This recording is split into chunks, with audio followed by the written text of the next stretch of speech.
روزے کی حالت میں 8 کام کرنے مکروہ یعنی ناپسندیدہ ہیں شریعت میں، اور روزہ تو اگرچہ ہو جاتا ہے لیکن ثواب میں کمی ہوتی ہے، اور کتب فقہ و فتاویٰ کو دیکھنے سے یہ 8 چیزیں معلوم ہوئی ہیں۔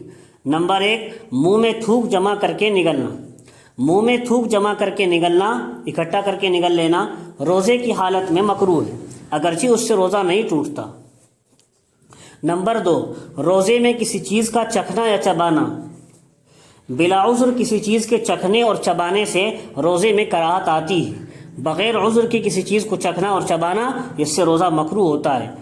لیکن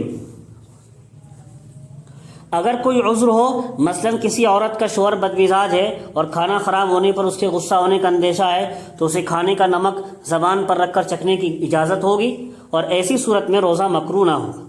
اسی طرح اگر چھوٹے بچے کو روٹی چبا کر کھلانے کی ضرورت ہو اور روزے دار عورت کے علاوہ وہاں کوئی اور اس ضرورت کو پورا کرنے والا نہ ہو، تو وہ اسے چبا کر دے سکتی ہے، لیکن خیال رہے کہ چکھنے یا چبانے میں کوئی حصہ حلق کے نیچے نہ اترے، ورنہ روزہ جاتا رہے گا۔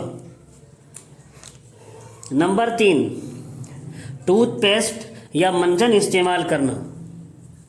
روزے کی حالت میں ٹوتھ پیسٹ استعمال کرنا، کوئلہ یا کوئی منجن دانتوں میں ملنا، یا عورت کا اس طریقے پر ہونٹ پر سرخی لگانا کہ اس کے پیٹ میں چلے جانے کا اندیشہ ہو، خطرہ ہو، تو مکروہ ہے۔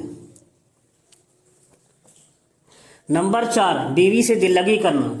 روزے میں بیوی سے دل لگی کرنا مکروہ ہے، جبکہ صحبت کا یا انزال کا خوف ہو، جبکہ جماع کا یا انزال کا خوف ہو، خطرہ ہو۔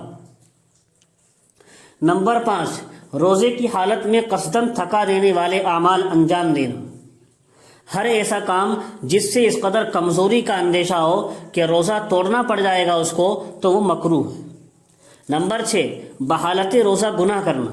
گناہ کوئی سا بھی ہو، جھوٹ، غیبت، چغلی، کوئی بھی گناہ ہو، روزے کی حالت میں ہر گناہ کا کام، چاہے وہ قولی ہو یعنی زبان سے کیا جاتا ہو، یا فعلی ہو، یا ہاتھوں سے کر رہا ہو گناہ کا کام، یا زبان سے کر رہا ہو، کوئی سا بھی گناہ ہو، کسی طرح کا بھی گناہ ہو، یہ روزے کو مکروہ بنا دیتا ہے۔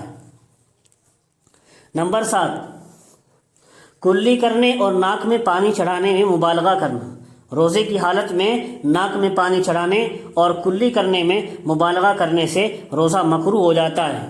خوب ناک میں اوپر کو پانی چڑھا رہا ہے اور خوب کلی میں مبالغہ کر رہا ہے، غرغرہ کر رہا ہے، ایسا کرنا مکروہ ہے۔ بس معمولی کلی کر لے، معمولی ناک میں پانی ڈال لے۔